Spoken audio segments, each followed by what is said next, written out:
지금 우리는 금에 있어 퍼펙트 스톰을 맞이하고 있다고 생각합니다. 요즘 금값 보셨죠? 온스당 3,400달러 넘게 찍고 쉬는 듯 하다가 또 올라가고 전반적인 흐름이 굉장히 이상해요. 아니, 이상하다기보다는 뭔가 분위기가 아주 진지하게 바뀌고 있다는 느낌이 들죠. 그래서 오늘은 단순한 투자 이야기를 넘어서 왜 금이 지금 다시 전 세계 자산 시장의 중심에 서고 있는가, 이 질문에 대해서 아주 깊이 근본부터 이야기해 보겠습니다. 그리고 영상을 끝까지 보시면 아마도 이런 질문을 스스로 하시게 되실 거예요. 지금 이 세상에서 진짜로 믿을 수 있는 자산이 뭔가? 일단 데이터부터 볼게요. 지금 금값은 온스당 3,400달러를 돌파했습니다. 그리고 중요한 건 단순히 올라서 끝이 아니라는 거예요. 고점 부근에서 밀리지 않고 계속 버티고 있다는 거. 자, 그럼 우리는 여기서 생각해 봅시다. 만약 단순히 한두 가지 이슈 때문에 금값이 올랐다면 고점에서 불안감이 몰려오고 매도 물량이 나오고 흔들렸겠죠. 근데 지금은 어떤가요?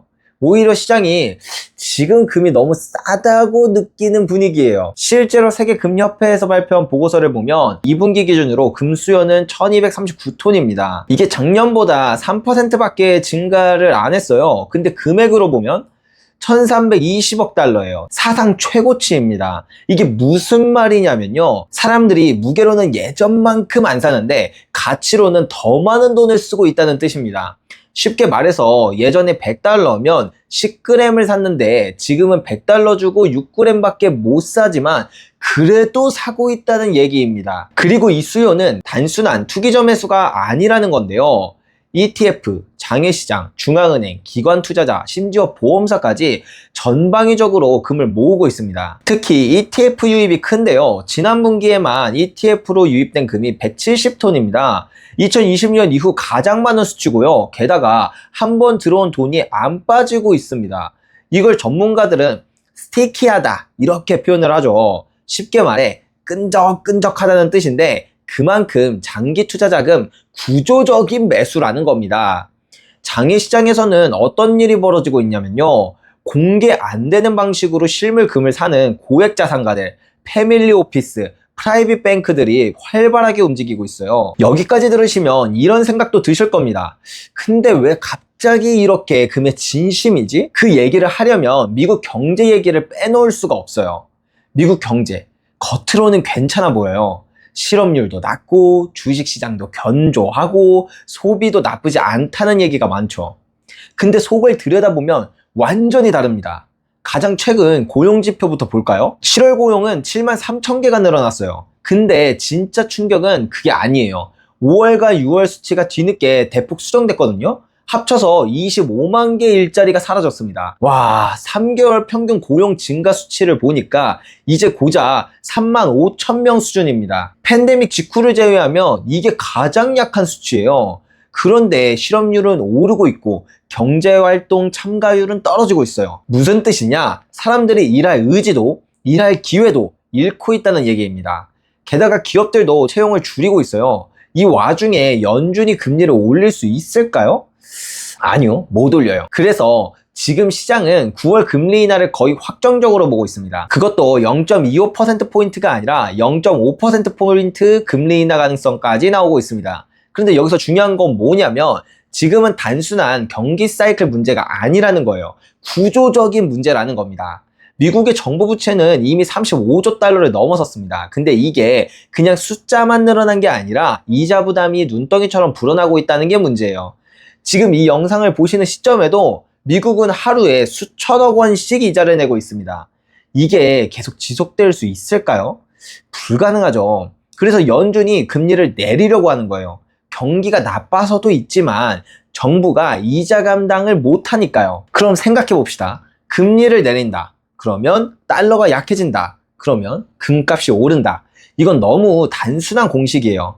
물론 금리를 내린다고 반드시 금값이 오르는 것은 아니지만 금값 상승에 영향을 미치는 큰 요소인 것은 맞거든요. 이건 단순한 공식을 넘어서 구조의 붕괴가 시작됐다는 신호일 수 있어요. 그걸 먼저 감지한 자산가들이 지금 금으로 피난 가는 중입니다. 자, 여기서 우리가 꼭 짚고 넘어가야 할 핵심 중의 핵심, 바로 연준, 미국의 중앙은행이죠. 여러분, 예전에는 시장이 뭔가 안 좋으면 연준 의장이 우리가 필요한 조치를 다 하겠습니다, 이 말 한마디만 해도 시장이 진정됐어요. 진짜 그랬어요. 2012년에 유럽 중앙은행의 드라기 총재가 유로를 지키기 위해 뭐든 하겠다. 그 말 한마디로 시장이 급반등했던 시절이 있었는데, 근데 지금은 어때요? 연준 의장이 뭐라고 해도 시장이 그게 믿을만 한가? 이 반응이에요. 왜 그런지 아시나요? 이미 수년 전 약속을 어겼기 때문입니다. 인플레이션은 일시적입니다. 이거 아니었고, 금리는 점진적으로 조정하겠습니다. 갑자기 급등했죠. 양적 긴축은 자동 합법 장치처럼 진행됩니다. 멈췄습니다. 그런데 재정 정책은 막장으로 치닫고 있고 미국은 돈을 계속 찍어내고 있어요. 이러니까 연준의 말이 시장에서 더 이상 절대적으로 받아들여지지 않는 거예요. 신뢰가 흔들릴 때 시장은 어떻게 반응할까요? 그럼 난 다른 자산으로 도망갈래 라고 하는 겁니다. 그리고 그 대상이 바로 금이었던 것이죠. 그래서 우리가 단순히 금리를 내리면 금값이 오른다 이런 얘기를 넘어서 연준의 신뢰가 무너질 때 금은 무엇을 대신하게 되는가? 이 질문을 해야 되는 겁니다. 자, 이제 달러 얘기로 넘어가 볼게요. 미국은 그동안 강한 달러 정책을 유지해 왔습니다. 왜냐하면 달러가 세계의 기준 통화, 즉 기축 통화이기 때문이죠. 그런데 트럼프 대통령이 약한 달러가 강한 달러보다 더 많은 돈을 벌게 해준다. 이런 말을 한 적이 있어요. 이게 진짜 무서운 말입니다. 왜냐하면 이건 달러의 정치화를 뜻하는 거거든요. 그동안은 시장이 달러의 가치를 결정했어요. 근데 이제는 정치권에서 약한 달러가 수출에 유리하니 우리는 약한 달러를 원해. 이런 식으로 끌고 간다는 거죠. 문제는 뭐냐면요. 이게 일시적으로는 수출에 유리할 수 있지만 전 세계가 미국이 달러를 자기 이익을 위해 조작한다고 생각하면 기축 통화로서의 신뢰가 깨집니다. 실제로 그런 움직임이 이미 보이고 있어요. 예전에는 전 세계 외환보유고의 70% 이상이 달러였거든요. 근데 지금은 50%대까지 내려왔습니다. 금값이 오르는 건 단순한 수요가 아니라 달러에 대한 신뢰가 조금씩 무너지고 있다는 증거입니다. 다시 말하면 금이 오르는 게 핵심이 아니라 달러가 밀려나는 중이라는 게 더 무서운 거예요. 자, 이제 여기서 중요한 질문 하나 던져봅시다. 요즘 세상에 금이 무슨 통화야? 지금 디지털 시대인데 블록체인도 있고 CBDC도 나오는데 맞는 말이에요. 지금은 디지털 자산, 암호화폐, 토큰화 이런 얘기 많이 하죠. 근데 그럼에도 불구하고 중앙은행들이 금을 사고 있어요. 왜 그럴까요? 이유는 아주 명확합니다. 금은 누구의 부채도 아닌 진짜 자산이기 때문이에요. 여러분, 달러든 위안화든 유로든 그거 다 누군가가 발행하고 누군가의 빚이에요. 그런데 금은 그렇지가 않아요. 누구의 약속도 아니고 누구의 책임도 아닌 자산입니다. 그래서 중앙은행들은 정치적 리스크가 생기거나 국제 제재를 받을 수 있는 상황에서는 우리가 가진 자산 중에 진짜 쓸 수 있는 것이 뭐냐? 이 질문을 해보게 되는 거예요. 그리고 그 답이 바로 금입니다. 특히 러시아가 우크라이나 전쟁 이후에 외환보유고 3천억 달러를 동결당했을 때 전 세계가 깨달았어요. 우리도 금을 자국으로 가져와야겠다. 우리가 가진 자산이 진짜 우리 거가 맞나? 그래서 실제로 많은 국가들이 해외에 맡겨놨던 금을 자국으로 옮기고 있어요. 독일, 터키, 폴란드, 헝가리, 그리고 중국까지. 심지어 IMF도 최근 보고서에서 금은 여전히 가장 중요한 외환보유 자산 중 하나다라고 인정을 했고요. BIS, 국제결제은행도 금을 중앙은행 간 거래자산으로 인정하고 있고요. 그리고 더 놀라운 건 일부 국가의 보험사들조차 금을 공식 자산으로 편입하고 있다는 사실이에요. 중국은 이미 일부 보험사에게 실물 금 투자를 허용했고 일본도 조용히 관련 규제 완화를 검토 중이에요. 이건 그냥 금값 오른다고 따라 사는 게 아니죠. 금이 다시 통하다라는 인식이 제도권 안에서 자리 잡고 있다는 뜻입니다. 이 축적은 단기 트렌드가 아니라 장기 구조일 가능성이 매우 높습니다. 그리고 기술적으로 봐도 지금은 아주 좋은 자리라고 평가받고 있는데요. 차트 얘기를 조금 해볼까요? 기술적 분석에서는 지금 금 차트가 보이는 신호 중 하나가 바로 불플래그 패턴입니다. 이게 뭐냐면요. 한번 쭉 올랐다가 잠깐 눌리고 다시 튀어오르는 패턴이에요. 마치 황소가 깃발을 들고 달려가는 모습 같다고 해서 붙여진 이름인데요. 금값이 2,800달러에서 3,500달러까지 쭉 올라간 다음에 $3,250에서 $3,450 요 사이에서 지금 횡보를 하고 있습니다. 이게 기대와 깃발이 되는 거예요. 그리고 다시 위로 치고 올라가면 그게 본격적인 2차 상승 파동, 브레이크아웃이죠. 이 패턴은 단순한 모양이 아니라 시장 심리가 잠깐 쉬어가자면서 에너지를 모으는 구간이에요.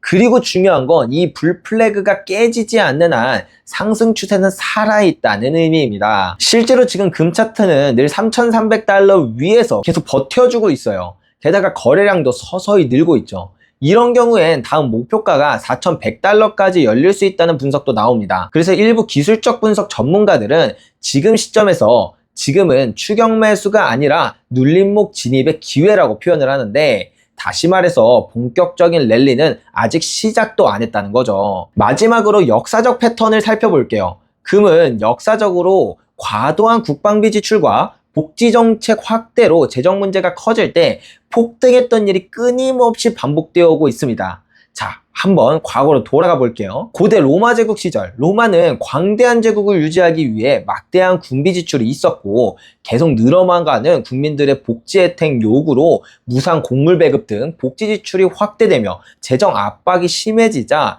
당시 화폐였던 데나리우스라는 은하에 은근슬쩍 구리를 섞어 화폐 발행량을 늘려서 재정 문제를 해결하려고 했습니다. 이런 악순환이 반복되자 나중에는 데나리우스 은하에 실제 은이 5%도 안 들어가는 그런 상황까지 치닫게 되었고, 결국 인류 최초의 하이퍼 인플레이션을 맞이하게 되면서 324년 30만 데나리우스였던 금 가격이 고작 13년이 흐른 후 2천만 데나리우스가 되는 기염을 토하면서 6,600%라는 상승률이 나타나게 되었습니다. 18세기 프랑스에서는 부동산이 담보인 화폐 아시니아를 사용하고 있었는데요. 1790년대에 들어 막대한 국방비 지출과 사회복지 지출이 있었습니다. 빈곤은 개인의 잘못이 아니라 사회가 함께 해결해야 할 문제다 라는 국민공의 선언과 함께 국가가 직접 생활비, 식량, 생필품을 제공하는 법안이 통과되면서 재정 지출이 감당이 안 되는 수준이 되어버렸습니다. 그러자 정부는 기존 부동산 담보 화폐인 아시냐를 부족한 세수를 메꾸기 위해서 단순 지폐로 전환시켰습니다. 그리고 담보자산과 무관하게 발행량을 무지막지하게 늘리기 시작하면서 한 달에 물가가 50%씩 상승하는 하이퍼 인플레이션이 나타나게 되었습니다. 즉 2달마다 물가가 2배씩 뛴다는 거니까 와, 이게 얼마나 심각한 수준이었는지 상상도 안 되네요. 1970년대 미국은 베트남 전쟁과 복지 확대로 국가 재정이 빠르게 악화되었습니다. 이 당시에는 달러가 금이랑 연동되어 있었기에 부족한 세수를 해결하기에는 화폐가 턱없이 부족한 상황이었는데요. 닉슨 대통령은 TV 연설에서 아무런 사전 협의 없이 다음과 같이 선언을 합니다. 미국은 금과 달러의 교환을 중지한다. 이를 우리는 오늘날 닉슨 쇼크라고 부르며 금과 달러의 연동이 끊어지게 되었습니다. 이때도 똑같은 흐름이 반복됐어요. 법정 화폐에 대한 신뢰가 무너질 때 금으로 이동. 1971년 35달러였던 금 가격은 1980년 850달러로 20배가 넘게 상승하는 일이 벌어지게 되었습니다. 2025년 현재 미국은 2차 세계대전 때보다 더 높은 부채 비율, 1년의 부채에 대한 이자만으로 1600조 원 끊임없이 늘어나는 달러 발행. 세계적으로 지정학적 긴장은 커지고 있고 달러에 대한 신뢰는 떨어지고 있습니다. 이걸 보면 하나 분명해요. 금은 위기를 예측하지 않는다. 금은 위기에 반응한다. 그리고 그 반응은 항상 늦지 않는다. 자, 이제 진짜 중요한 이야기로 넘어가 봅시다. 그럼 우리는 어떻게 해야 할까요? 금값 올랐다고 무조건 따라 사야 할까요? 그건 아니죠. 중요한 건 왜입니다. 왜? 우리는 지금 단순히 금값이 오르고 있어서가 아니라 자산의 기준, 신뢰의 기준이 흔들리고 있기 때문에 금을 들여다봐야 합니다. 자, 그럼 이렇게 질문해 볼게요. 지금 내 자산 중에서 누군가의 부채가 아닌 자산이 얼마나 있지? 이 질문에 답했을 때 대부분의 사람들은 깜짝 놀라요. 왜냐면 우리가 가진 돈, 예금, 주식, 채권 전부 누군가의 약속에 기반한 자산이거든요. 근데 금은 아니에요. 금은 내가 가진 순간 그 자체로 완전한 자산입니다. 그래서 요즘 많은 투자 전문가들이 말하죠. 금은 수익을 내기 위한 자산이 아니라 지켜내기 위한 자산이다. 그렇다고 전 재산을 금에 몰빵하라는 얘기는 절대 아닙니다. 그보다는 분산의 한 축으로서 금을 배치하라는 겁니다. 어떤 사람은 5%만 금으로 가져가고 어떤 사람은 20% 이상 배치하기도 해요. 이건 본인의 포트폴리오 구조에 따라 다르죠. 근데 중요한 건 0은 안 된다는 겁니다. 요즘 같은 시대엔 금이 보험입니다. 사고 나길 바라는 게 아니라 사고가 났을 때 내 자산을 지켜줄 최후의 수단이죠. 이제 마무리할게요. 지금까지 금값이 왜 오르고 있는지, 어떤 흐름이 우리 눈앞에 벌어지고 있는지, 어떻게 대응해야 하는지 이야기를 나눴어요. 다시 한번 강조드리고 싶은 건 이겁니다. 지금 금이 오르고 있는 건 달러가 흔들리고 있고 경제가 흔들리고 있고 사람들의 신뢰가 흔들리고 있다는 신호입니다. 지금 가장 중요한 질문은 이런 거예요. 만약 시스템이 멈춘다면 내 자산 중 살아남는 건 뭐가 있을까? 그 질문에 대해 금이 답이 될 수 있다면 지금이라도 준비하셔야 합니다. 통화 시스템의 변곡점에서 여러분들과 함께 고민하고 함께 나아갈 저는 양벨이었습니다.